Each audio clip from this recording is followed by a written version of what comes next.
Programme میں آپ کو خوش آمدید کہتے ہیں. میں اسد اللہ خان ہوں. 2021 میں جہاں حکومت کو داخلی محاذ پر بہت سی چیزیں کرنی ہیں, کہیں اداروں کو ٹھیک کرنا ہے, کہیں ریفارمز لے کر آنی ہے, کہیں اکانومی کو بہتر کرنا ہے, بہت ساری چیزیں ہیں, وہیں خارجی سطح پر بھی, خارجی محاذ پر بھی حکومت کو بہت سے چیلنجز کا سامنا ہے. بہت سے ممالک کے ساتھ تعلقات کو بہتر بنانا پاکستانی حکومت کی ترجیح ہوگی.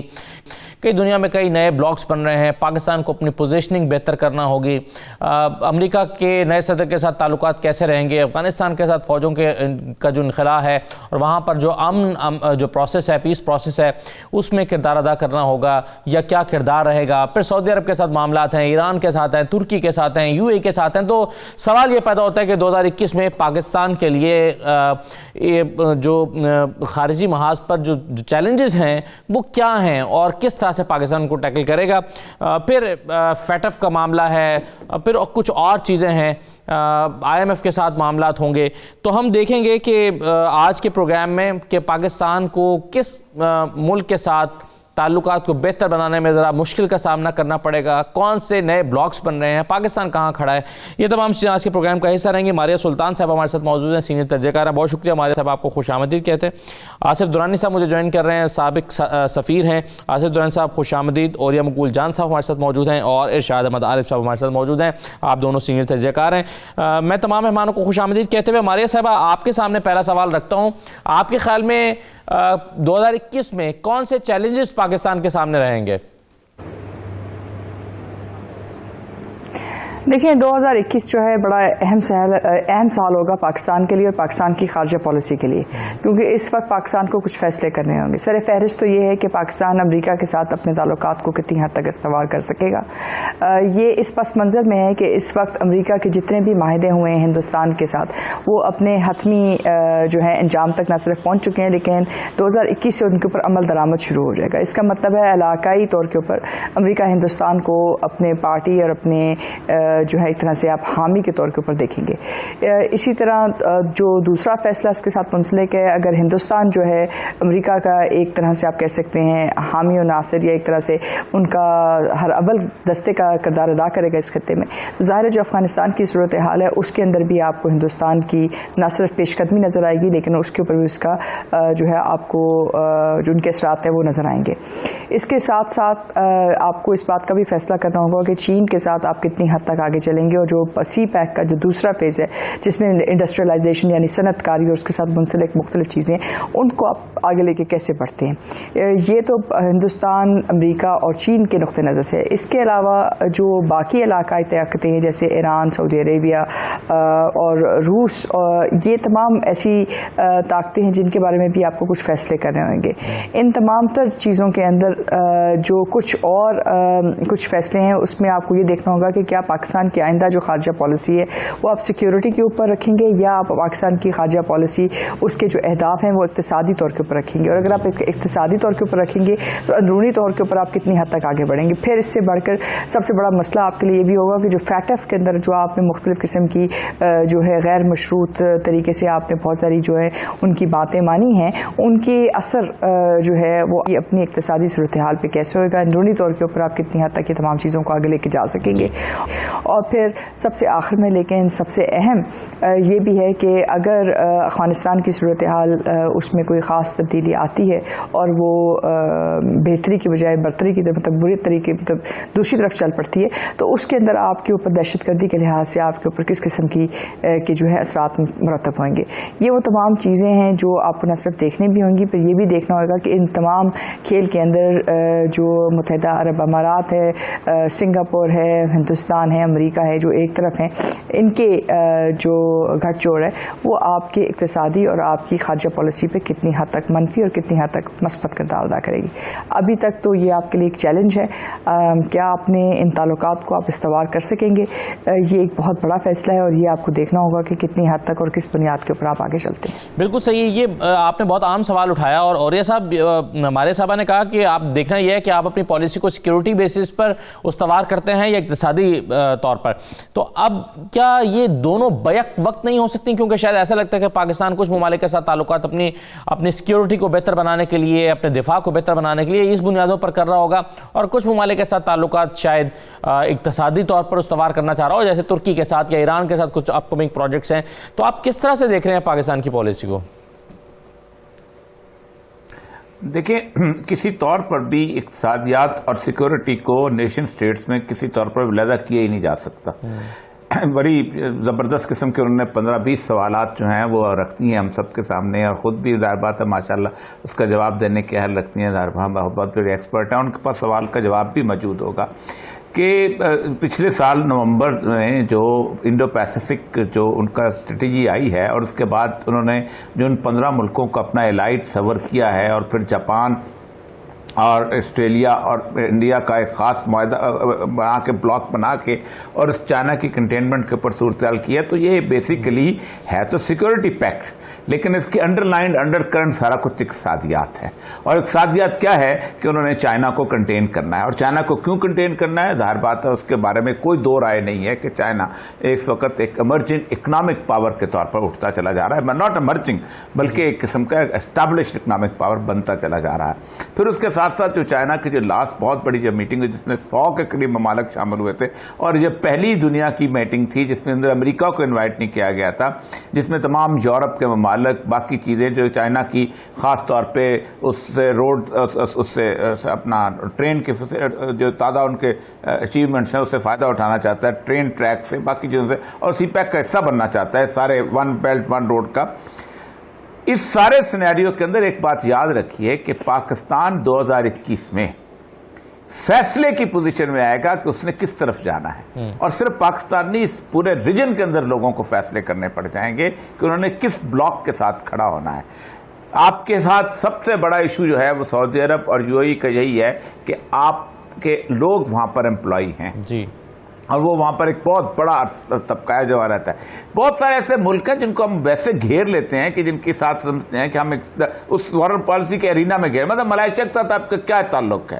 کوئی اقتصادی لیول کا تعلق، کوئی اور چیز، سوائے مسلم امہ کے ایک ملک کی حیثیت سے، وہ بھی اس کی اپنی اپنے مسائل ہیں. ٹرکی کا جہاں تک تعلق ہے، آپ کا کوئی ایسا تعلق نہیں ہے کہ جس کے اندر جو فیصلہ سازی کے اندر آپ کے پر اثر انداز ہے، آپ کی بائیلیٹرل اس لیول کی وہ چیزیں نہیں ہیں نا. وہاں پر آپ کے لوگ، آپ کو فیصلہ بیسیکلی کرنا پڑے گا کہ آپ چائنا کے ساتھ رہتے ہیں، اور وہ آپ کو رہنا پڑے گا کیونکہ اور کوئی راستہ نہیں ہے. انڈیا کا بلاک وہاں پر شفٹ ہو چکا ہوا ہے.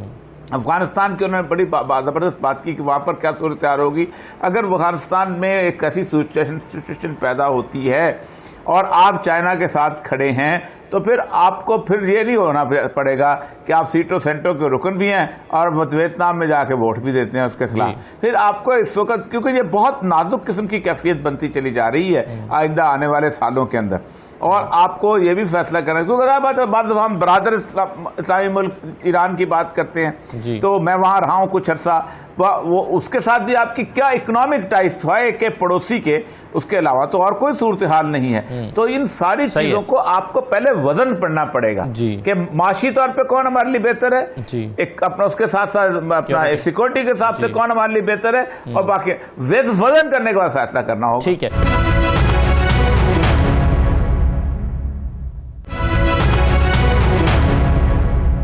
ایک چیز آصف درانی صاحب وہ یہ کہ ہم دیکھ رہے ہیں کہ کچھ پاکستان کی سعودی عرب اور یو اے کے ساتھ تعلقات میں کچھ سرد مہری سی دیکھی جا رہی ہے. پھر ہم دیکھ رہے ہیں کہ سعودی عرب کی قربتیں کچھ اسرائیل اور انڈیا کے ساتھ بڑھ رہی ہیں. آپ کیا یہ جو بڑھتی ہوئی قربتوں کے مقابلے میں پاکستان، ایران اور ترکی کے ساتھ کے تعلقات کو بہتر ہوتا ہوا، یا اس کو اگر چلیں بلاک نہ کہیں، اتحاد کہہ لیں، یا ذہنی آہنگی رکھنے والے ممالک کہہ لیں، تو کیا آپ ان تینوں جو میں نے پہلے ذکر کیے کا مقابلہ ان تینوں ممالک کے ساتھ ایک بلاک کے طور پر دیکھتے ہیں؟ کیونکہ ٹرین کی بھی بات ہو رہی ہے کہ پاکستان اور ترکی اور جو تہران کی ٹرین ہے وہ ریوائیو ہو رہی ہے.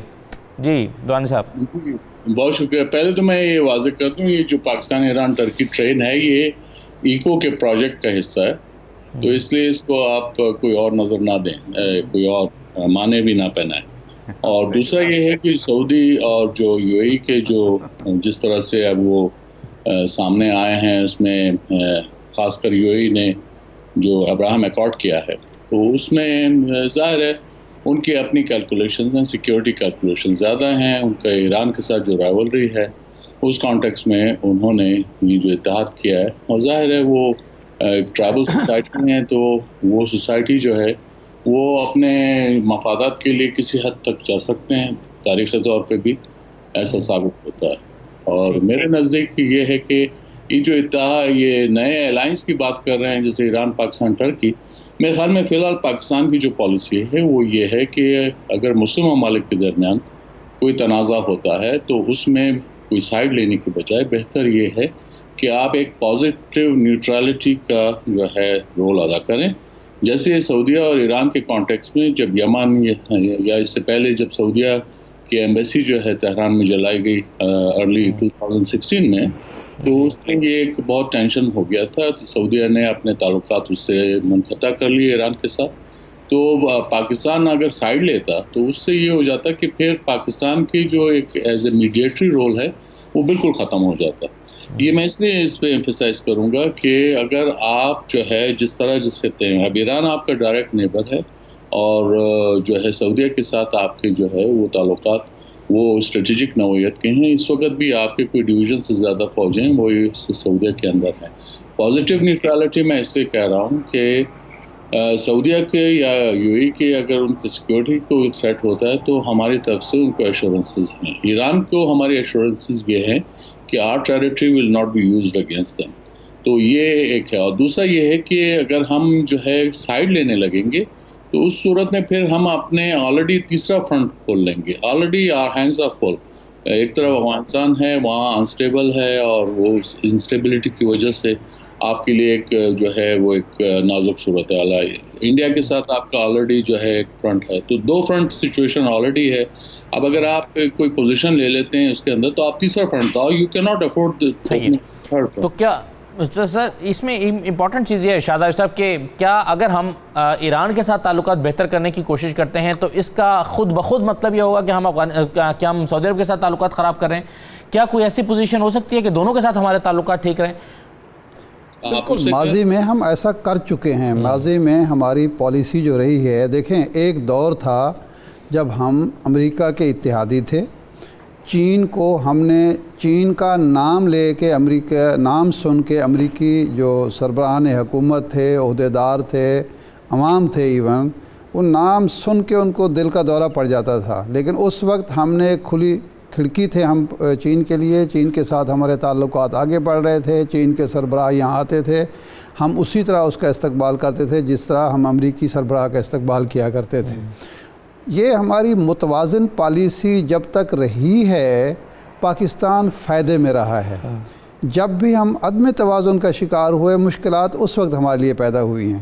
مثال کے طور پر افغانستان کی ہم جنگ لڑ رہے تھے، امریکہ ہمارے پیچھے کھڑا تھا، اور سعودی عرب اور سارے عرب ملک ہمارے پیچھے کھڑے ہوئے تھے. لیکن جب ایران سعودی عرب جنگ ہوئی تو ہم نے کوئی سائیڈ نہیں لی، ہم غیر جانبدار رہے. اور اس کا ہمیں یہ فائدہ ہوا کہ ہم جو اصل جنگ لڑ رہے تھے، جس کا ہم حصہ بن چکے تھے، اس کے منفی اثرات سے جو ہمیں ایران کی طرف سے پڑ سکتے تھے یا دوسری طرف سے پڑ سکتے تھے، اس سے محفوظ رہے. لیکن جب بھی ان دونوں دوستوں کو، میں سعودی عرب کی بات بھی کروں گا اور ایران کی بات کروں گا، جب ان کے مفادات کا اپنا مسئلہ ہوا تو یہاں پراکسی وار میں انہوں نے اپنا پورا حصہ ڈالا، اور ہماری جو غیر جانبداری تھی یا ہماری جو ان کے ساتھ صلح صفائی میں ہمارا کردار تھا اس کی کوئی پرواہ نہیں کی.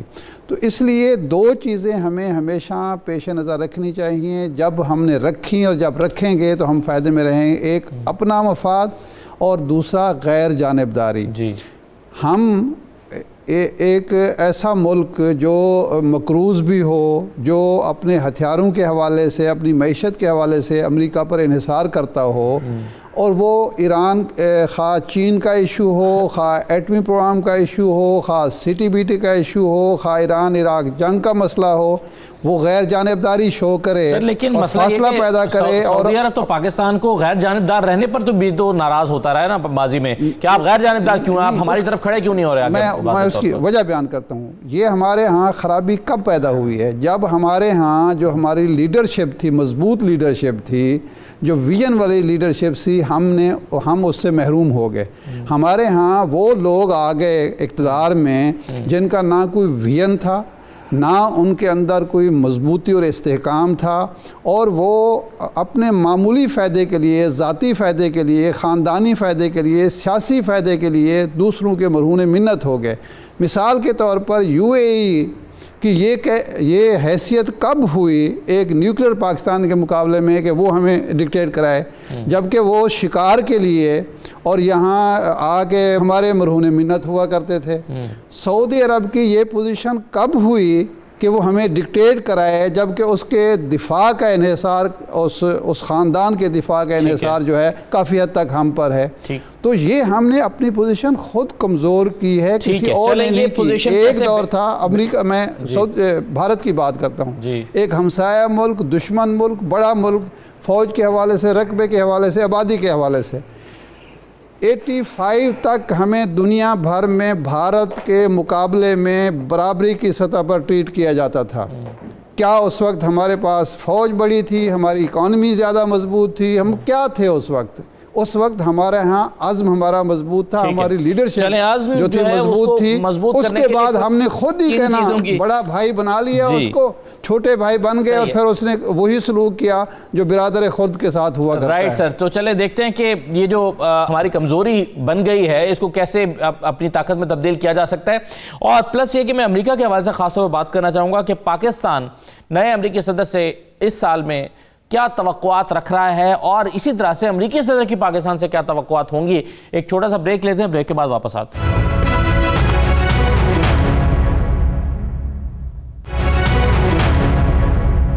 دوبارہ خوش آمدید. ماریہ سلطان صاحب, امریکہ کے حوالے سے میں بریک پر جانے سے پہلے بات کر کے گیا تھا کہ آپ کے خیال میں نئے امریکی صدر پاکستان سے صدارت سنبھالنے کے بعد کیا توقعات رکھ رہے ہوں گے, اور اسی طرح سے پاکستان کی امریکہ سے کیا ایکسپیکٹیشنز ہیں؟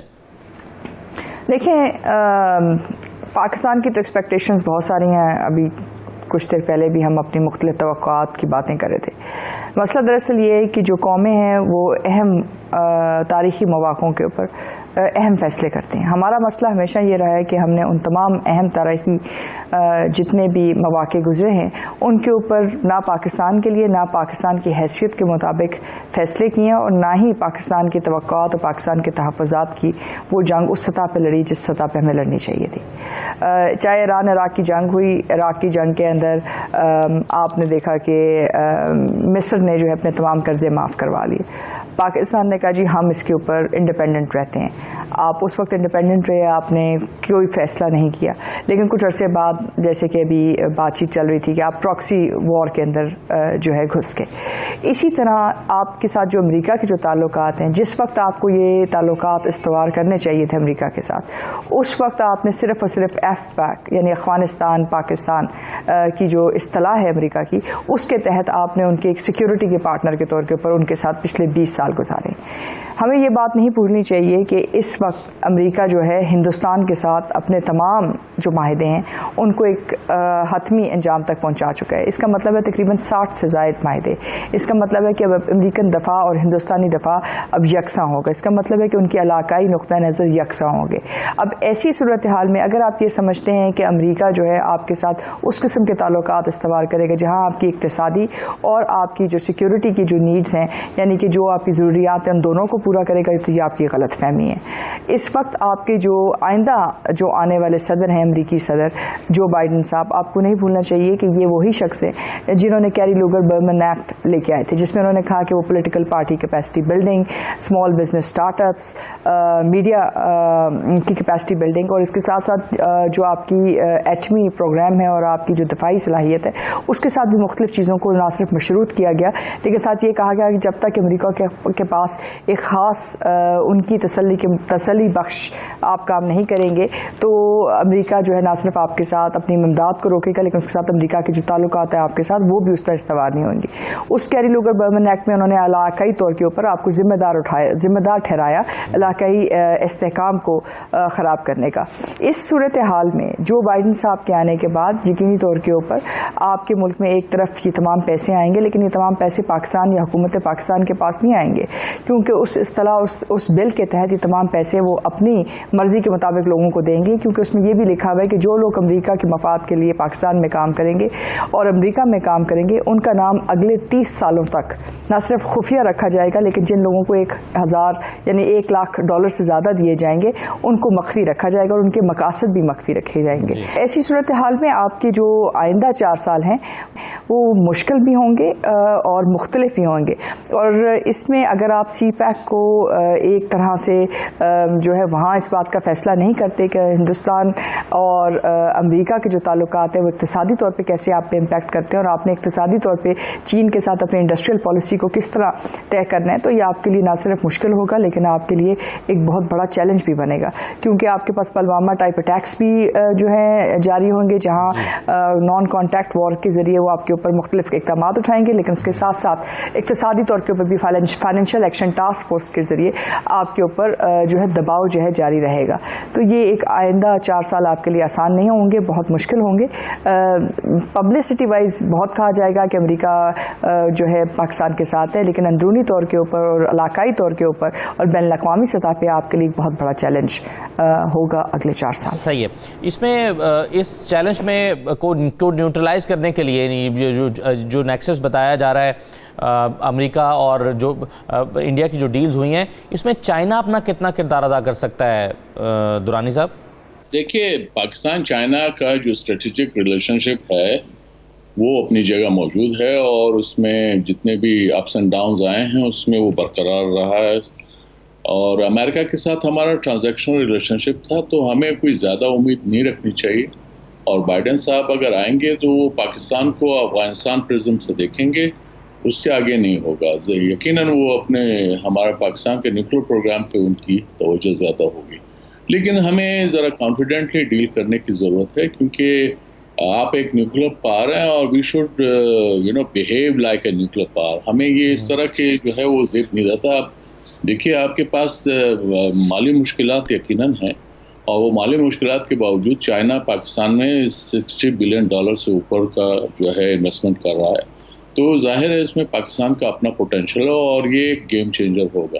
امریکنز نے جو ہے ہمیں یہ جس قسم کے کیری لوگر جو ماریا نے کیا تھا وہ اب ہسٹری ہو چکا ہے، اب اس کی وہ باقیات اس وقت نہیں ہیں، تو اس لیے میں یہ کہہ رہا ہوں آپ کو اپنے آپ کو جو ہے کانفیڈنس کے ساتھ ڈیل کرنا چاہیے۔ چائنا کے ساتھ ہمارا جو اسٹریٹجک ریلیشن شپ ہے اس میں انڈیا بھی وریڈ ہے اور امریکہ بھی وریڈ ہے، کیونکہ جغرافیکلی جو ایڈوانٹیجز چائنا اور پاکستان کو ہیں انڈیا کے اگینسٹ وہ امریکہ کو نہیں، اور امریکہ بھی اس طرح سے نہیں کرے گا۔ البتہ ہمیں اس کی طرف آنا نہیں چاہیے، کیونکہ سب نیوکلیر پاورز ہیں، اور نیوکلیر پاور کا مطلب یہ ہے کہ they don't go to war. ہاں، یہ تھوڑی آرم ٹویسٹنگ یہ وہ تھوڑا پن پرکس ہوتی رہیں گی، لیکن آئیڈیلی تو یہ ہے کہ جو نیوکلیر پاورز ہیں وہ پن پرکس بھی افورڈ نہیں کر سکتی، تو لہٰذا اس کو ہمیں جو ہے میچورلی بیہیو کرنا پڑے گا۔ اور اس سے بڑھ کر یہ ہے کہ آپ نے اب جب اقتصادی مشکلات ہیں، یہ برازیل اور ارجنٹینا 1500% اور 2000% ان کا انفلیشن ریٹ ہوتا تھا آج سے تقریباً کوئی 2 ڈیکیڈز پہلے، لیکن ناٹ اینی مور۔ یہ آپ کو جب گڈ گورننس آپ لے کے آئیں گے اور اس کے ساتھ جو اقدامات کریں گے یقیناً اس کے بینیفٹس ہوں گے، اور پھر جب سی پیک جو ہے اپنے جب سیکنڈ سٹیج کو کمپلیٹ کرے گا تو یقیناً اس کے جو بینیفٹس ہو پاکستان کو ملیں گے وہ بے شمار ہیں، اور ابھی اس کی کیلکولیشنز تو ابھی ہم نے پوری کی ہی نہیں، تو لہٰذا ہم جو ہے وہ we should wait and then I think اس میں جو پاکستان کی پوزیشن خطے کے لحاظ سے، اس کی جغرافی کے لحاظ سے، اور اس کے جو تعلقات ہیں اور جس طرح سے اس نے ابھی مینٹین رکھا ہے اپنا بیلنس، میرے خیال میں وہ ٹھیک ہے، اور اس کو بیلنس کو بگاڑنا نہیں چاہیے، اور ہمیں جو ہے یہ کسی جو ہے فالوور اب تک ہم جب ماضی میں رہے ہیں وہ غلط ہیں، اس کا ہم نے بھگتان ہوا ہے، ہم نے اس کو بھگتا ہے، اور یہ اس لیے لیسن لرنڈ یہی ہے کہ آپ کو کسی کا کیمپ فالوور ہونے کی ضرورت نہیں ہے، اور چائنا آپ کا بیسٹ بیٹ ہے۔ تھینک یو سو مچ۔ بالکل صحیح ہے۔ ان نیوٹرلٹی کی بات ہو رہی ہے اوریہ صاحب، تو آپ کے خیال میں نیوٹرل رہنا بہترین حکمت عملی ہے، غیر جانبدار رہنا بہترین حکمت عملی ہے؟ نہیں، میرا خیال ہے امریکہ کی لابی سے نکلنا بہترین حکمت عملی ہے۔ ایک بات یاد رکھیں کہ اس وقت افغانستان کی جو سچویشن ہے، ہماری امریکہ مجبوری نہیں ہے، امریکہ کی ہم مجبوری ہیں۔ ہمارے بغیر امریکہ ایک منٹ کے لیے بھی وہاں اس طرح صحیح طرح امن قائم نہیں کر سکتا، نہ وہاں سے نکل سکتا ہے۔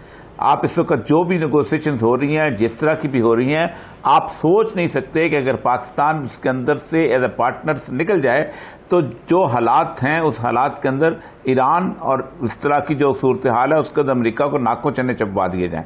ایک تو یہ بات ہے۔ دوسری بات یہ ہے کہ ایک چیز بہت کلیئر ہو چکی ہے، واضح ہو چکی ہے، اتنی بات دیکھیں 3 لاکھ کے قریب انہوں نے پینٹاگون کی فورسز جو ہیں وہ انڈو پیسفک ریجن کے لیے کمٹ کر دی ہوئی ہیں۔ 3 ان کے بحری بیڑے وہاں پر پہنچ چکے ہوئے ہیں، وہ سارا کچھ اپنے پوری مکمل طور پہ الرٹ ہے۔ اور سب سے بڑی بات یہ ہے کہ ان کی امریکن پالیسیز جو ہیں ان کے پریزیڈنٹ کے آنے سے نہیں بدلا کرتی، اس طرح کی جو انٹرنیشنل لیول کی پالیسیز ہے۔ 2011 میں ہیلری کلنٹن نے کہا تھا، وہ جو فارن پالیسی مضمون لکھا تھا where are going to invest our next 10 years, تو اس نے کہا تھا کہ ہم افغانستان اور اس ریجن سے نکل رہے ہیں، ہم وہاں جا رہے ہیں اور ہم وہاں پر اب چائنا کی کنٹینمنٹ کے اوپر کام کریں گے اور وہیں اپنا پیسہ خرچ کریں گے۔ اور اس نے فکرہ بولا تھا، اس کے اندر لکھا تھا the people who believe that the strength of America lies inside America are fools۔ تو اصل مسئلہ سارا یہ ہے کہ اس وقت آپ کو نیوٹرلٹی اپنی جگہ، لیکن آپ نیوٹرل ہو بھی نہیں سکتے، کبھی بھی نہیں رہے نیوٹرل، کبھی آپ کا ایک سائڈ ہمیشہ دوسری طرف رہا ہے۔ ہمیں اس وقت یہ سوچنا پڑے، ہمیں وے کرنا پڑے گا کہ امریکہ کی دوستی ہمیں کتنا فائدہ دے رہی ہے اور کتنا زیادہ نقصان دے رہی ہے، اور کہاں پر نقصان دے رہی ہے، کون سا ملک ہے جس کی دوستی ہمیں فائدہ دے رہی ہے، کون سا ملک ہے جس کی دوستی ہمیں نقصان دے رہی ہے۔ جی اگر ہمارے پالیسی میکر نے صرف اس بنیاد پر فیصلے کرنے شروع کر دیے کہ ہمارا بچہ جو ہے وہ کولمبیا یونیورسٹی میں کیسے پڑھے گا اور ہمارا جو ہے اپنا بیٹے کی جو ہے وہ اس میں بل گیٹس کی اس میں نوکری کیسے ہوگی، اور ہم جو ہے پرانے جو چیزیں چلی آ رہی ہیں ان کی ہم مینٹیننس کیسے کریں گے، آپ سوچ سکتے ہیں کہ 20 سال آپ نے امریکہ کے اندر جب وہ آپ کے پابندیاں لگی ہوئی تھی، آپ نے وہاں جا کے آخری اپنے جنرل محمود کا مشن بھیجا کہ ہمارے لیے بڑا مسئلہ بنا ہوا ہے، ہمارے ہیلی کاپٹر نہیں چل رہے ہیں، ہمیں پرزے دے دو، سب کچھ کر دو، ہر چیز کیا، اور اس کے بعد آخر آپ نے سوچا کہ نہیں، ہمیں جے ایف تھنڈر لے کے ہم نے اپنی سیکورٹی کو مضبوط کرنا ہے، ہمیں چائنا کے ساتھ الائی کرنا ہے، کیونکہ وہ ہمیں یہ ساری چیزیں آپ کو وے کرنی ہے۔ اس وقت دنیا اس طرف مڑ چکی ہے، مکمل طور پر مڑ چکی ہے کہ جہاں ڈسیسو لیول آ گیا ہوا ہے، کیونکہ اگر کچھ عرصے بعد امریکہ نے ڈیسیژن نہ لیا کہ اس نے کیا کرنا ہے تو اور باقی لوگوں نے، تو امریکہ جو ہے وہ یہاں سے وائپ آؤٹ ہو جائے گا۔ آپ کو پتہ ہے جو پیپرز جو ہے 1971 کی وار کے پیپر نکالیں، جو بیسک اس کے اندر جو فکرے لکھے ہوئے ہیں اس نے ہینری کسنجر نے اس کے اندر کہ Indians are basically they will not rely on اس طرح کے فکرے لکھے ہوئے ہیں اس کے اندر پیپرز میں، اور اس نے کہا ہے کہ اگر ہم نے مغربی پاکستان کو نہ بچایا تو اس پورے ریجن سے ہم آؤٹ ہو جائیں گے، کیونکہ مشرقی پاکستان تو آؤٹ تو ہم ہو چکے ہوئے ہیں۔ وہ پڑھے نا سا پیپر، اندرا گاندھی جب گئی ہے 4 دن پہلے وہاں پر، تو اس نے کہا ہے کہ اس نے کبھی جا کے اپنے گھر جا کے نہیں بتایا گی کہ ہم نے اس کو وارم ریسیپشن نہیں دی اور یہ جنگ میں چلے جائے گی، اور پھر چائنا اور رشیا کو انہوں نے فون کیا اور کہا کچھ کرو، لیکن نہیں ہو سکا۔ یہ وہی ٹائم آ چکا ہوا ہے کہ اگر ہم نے کچھ نہ کیا، امریکہ نے کچھ نہ کیا تو امریکہ وائپ آؤٹ ہو جائے گا اس پورے ریجن سے۔ اور پاکستان کی اتنی اہمیت ہے کہ اوپر چین سر کی حیثیت ہے، نیچے 68 کنٹریز ہیں، وہ بیسیکلی دھڑ ہیں۔ پاکستان کی جو لائن ہے یہ بیسیکلی گردن ہے، یہ جو سی پیک گوادر سے لے کے ادھر تک انہوں نے کرغزستان قزاقستان وہاں سے لے کے وہ آگے بنانے کی کوشش کی، لیکن آل ویدر روڈ نہیں بن سکی۔ چابہار جو ہے اس کی وہ 1 ملین بیرل سے زیادہ اس کی ایبلٹی نہیں ہے، جب گوادر 10 بلین بیرل کے بجائے آپ کو ایک میجر پارٹنر بنانا پڑے گا۔ اور وہ آپ کو یہ بات بتائیں، اگر آپ یہ سمجھتے ہیں کہ چائنا جو ہے اس نے اپنی سیکورٹی پلانز نہیں کیے ہوئے، وہ اتنی بڑی سٹڈی انہوں نے جو China group U S security group اس کی آئی ہے آسٹریلین یونیورسٹی کی، وہ 150 صفحے کی، انہوں نے کہا کہ چائنا کی اس وقت جو آن دا گراؤنڈ ملٹری مائٹ ہے، امریکہ اس کا بھی مقابلہ نہیں کر پا رہا ہے اس ریجن کے اندر، کیونکہ اس کو بہت دور سے آنا پڑے گا اور بہت مسائل بن جائیں گے۔ آپ کو فیصلہ کرنا پڑے گا، آپ کو ایک سائڈ جو ہے اس کے ساتھ واضح ہونا پڑے گا، دوسری سائڈ رکھیں تعلقات رکھنا چاہیں رکھیں، وہ ٹھیک ہے، لیکن پوزیشننگ اپنی واضح کرنی پڑے گی۔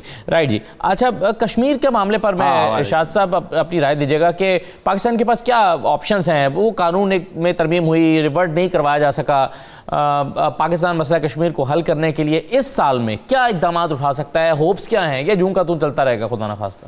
دیکھیں، جب تک آپ معاشی طور پر خود انحصاری اور خود کفالت کی راہ پر نہیں چلتے، پہلا نقطہ، دوسرا یہ ہے کہ جب غیر جانبداری کی بات ہوتی ہے تو اس میں ایک توازن ہوتا ہے، غیر جانبداری نہیں ہوتی. غیر جانبدار ہم ایسا کبھی بھی نہیں تھے، ہم جانبدار تھے لیکن اس جانبداری میں بھی ایک توازن تھا، عدم توازن نہیں تھا. مثال کے طور پر توازن اور عدم توازن کی بات میں اس طرح سے کرتا ہوں کہ ہم نے تعلقات امریکہ کے ساتھ رکھے لیکن چین کے ساتھ نہیں بگاڑے، سعودی عرب کے ساتھ رکھے لیکن ایران کے ساتھ نہیں بگاڑے. اب ان معاملات میں آپ دیکھیں تو ہم غیر جانبدار نہیں تھے لیکن جانبداری میں بھی ایک توازن برقرار رکھا، کسی کو اپنا دشمن نہیں بنایا، ہم بالکل کسی کی گود میں نہیں پڑے. جس طرح کہ انڈیا پہلے وہ سوویت یونین کی گود میں تھا اور اب وہ امریکہ کی گود میں چلا گیا ہے.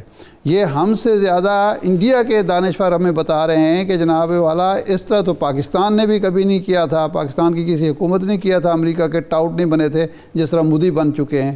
تو میں جو بات کر رہا ہوں وہ یہ ہے کہ ہم اگر توازن کا شکار ہوں گے اور خود کفالت اور خود انحصاری کی طرف آئیں گے، وہ ہر شعبے، معاشی شعبے میں بھی، دفاعی شعبے میں بھی، تو پھر ہم اس قابل ہوں گے کہ کشمیر کا تنازع اس طرح سے حل کر سکیں جس طرح ہانگ کانگ کا تنازع جو تھا چین نے حل کیا اپنی مرضی کے مطابق، جس طرح وہ مکاؤ اور دوسرے تائیوان کے معاملات کو ڈیل کر رہا ہے. یہ پہلی شرط ہے ہماری. دوسرا یہ ہے کہ ہمیں اس خوف کا شکار، اس خوف سے نکلنا چاہیے کہ امریکہ کے بغیر کوئی پتہ نہیں ہلتا. دیکھیں کسنجر خود لکھ چکا ہے، کہہ چکا ہے، بینظیر بھٹو نے جب ان سے مشورہ لیا تھا تو کسنجر نے یہ کہا تھا کہ امریکہ اپنے دشمنوں کے لیے کبھی خطرناک ثابت نہیں ہوا، وہ ہمیں ہمیشہ اپنے دوستوں کے لیے خطرناک ہوتا ہے اور ہمیں جب بھی نقصان پہنچا ہے اس کی دوستی سے پہنچا ہے. تو ہمیں کسی خوف کا شکار نہیں ہونا چاہیے. ہم ماضی میں جس دور کی میں بات کرتا ہوں، ہم نے جو ایمرجنگ فورسز تھیں ان کا ساتھ دیا ہے. جب ساری دنیا یہاں بڑے دانشور کہہ رہے تھے روس ہمارا ہمسا ہے، یہ ہے وہ ہے، ہم امریکہ کے ساتھ کھڑے ہوئے، بعد میں پتہ چلا روس ٹوٹ گیا اور آج جو ہے امریکہ کی ضرورت پڑ گئی ہے انڈیا کو. ہم ایمرجنگ فورس جو اس وقت دنیا میں ہے وہ چین ہے، ہم اس کے ساتھ کھڑے ہوئے ہیں اور اس کو ہم امریکہ کے ساتھ تعلقات میں توازن لانے کے لیے بھی اس تعلق کو استعمال کر سکتے ہیں، کیونکہ امریکہ کو معلوم ہے اور یہ صاحب جس طرح کہہ رہے ہیں کہ اس خطے میں جتنی ضرورت ہمیں امریکہ کی ہے شاید اس سے زیادہ امریکہ کو ہماری ضرورت ہے. صرف ہمیں اپنا احساس ہونا چاہیے اپنی ذات کا، اپنے حیثیت کا اور اپنے مقام کا. اگر وہ احساس کر لیں جو ہماری پہلی لیڈرشپ کرتی تھی، ہماری پچھلے 30 سال میں نہیں کی گئی، غلام لیڈرشپ تھی، تو ہم سب کچھ حاصل کر سکتے ہیں. کوئی ایسا مشکل مسئلہ نہیں ہے. قومیں، چھوٹی قومیں اور بڑی قومیں جو ہوتی ہیں وہ جب ایک دوسرے سے ڈیل کرتی ہیں تو چھوٹی قوم چھوٹی ہو کے نہیں کرتی، وہ اپنے حیثیت اور مقام کا احساس دلاتی ہے دوسری قوت کو اور اس کا وہ فائدہ اٹھاتی ہے. ٹھیک ہے سر، میں ایک چھوٹا سا بریک لینا ہے، پھر واپس آ کے ہمارے سلطان صاحبہ کے سامنے سوال رکھتا ہوں کہ کیا ایف اے ٹی ایف کی میں گرے لسٹ میں جو پاکستان ہے اس کی تلوار کیا یہ لٹکتی رہے گی یا کوئی طریقہ ہے؟ کیونکہ ظاہر ہے اس کے بھی محرکات جو ہیں وہ سیاسی ہیں اور طاقتور قوتیں جو ہیں وہ اس کے ذریعے سے اپنے مفادات کا تحفظ کرتی ہیں یا ان کو بروکار لاتی ہیں. تو اس پر کیا ہوگا؟ کیا توقعات پاکستان کی ہیں؟ کیا اقدامات پاکستان کرے گا؟ ایک چھوٹا سا بریک لیتے ہیں، بریک کے بعد واپس آتے ہیں.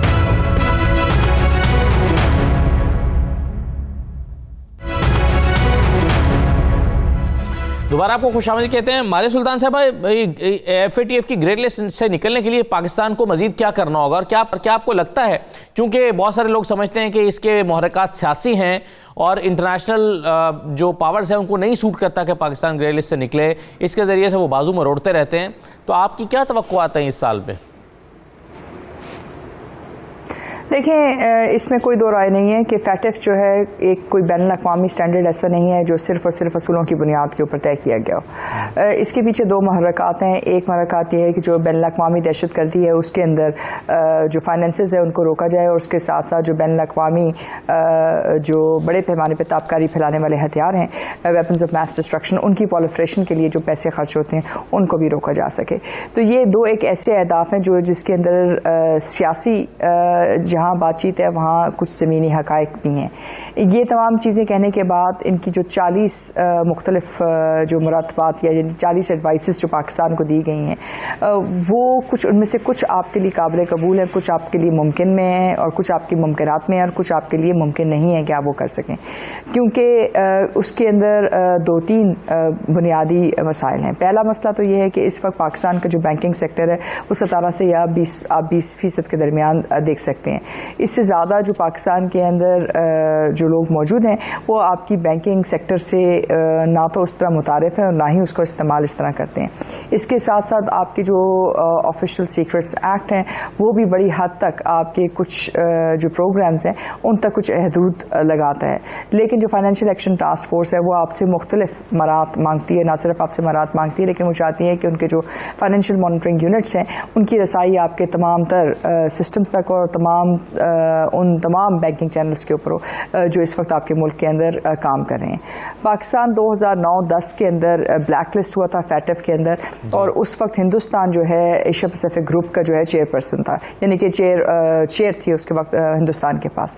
اس کے بعد 2019 کے اوپر جب پاکستان کے اوپر یہ دوبارہ پاکستان کو گرے لسٹ میں ڈال کے بلیک لسٹ کی بات چیت گئی, اس وقت بھی ہندوستان جو ہے ایشیا پیسیفک گروپ کا نہ صرف چیئر تھا لیکن ہندوستان کی طرف سے پلوامہ کے ساتھ جو ہے انہی دنوں میں بالکل ان کی بہت مطلب آپ ایک طرح سے کہتے ہیں کلوز کوآرڈینیشن کے اندر آپ یہ دیکھ سکتے ہیں کہ اس وقت پاکستان کے خلاف یہ بیان بیازی کی گئی. تو اس وقت جو پاکستان کے اندرونی بینکنگ چینلز ہیں, جو آپ کا اسٹیٹ بینک کے ریگولیٹری سسٹم ہے, وہ سوئس بینکنگ سسٹم کے ساتھ ان کے علاوہ جو کچھ ہے آپ اس سے اپنی حد سے زیادہ کمپلائنٹ ہیں, لیکن اس کے باوجود آپ کو گرے لسٹ سے نہیں نکالا جائے گا اور اگلا سال بھی آپ کے لیے بہت مشکل ہوئے گا.